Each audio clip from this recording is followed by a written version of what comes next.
Hello friends, চলে এসেছি আজকে বান্ধবীর বার্থডে পার্টিতে।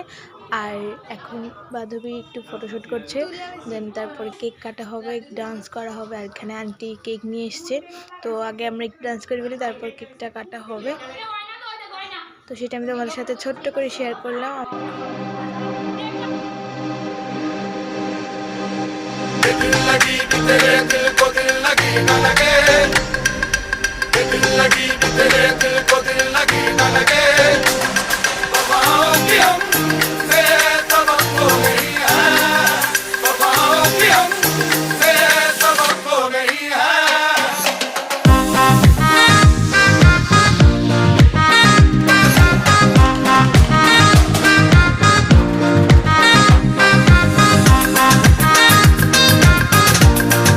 আর এই ভিডিওটা 19 তারিখের, অনেকটা লেট হয়ে গেছে আপলোড দিতে, তো সরি। আর তোমাদের সাথে আমি কিছু ফটো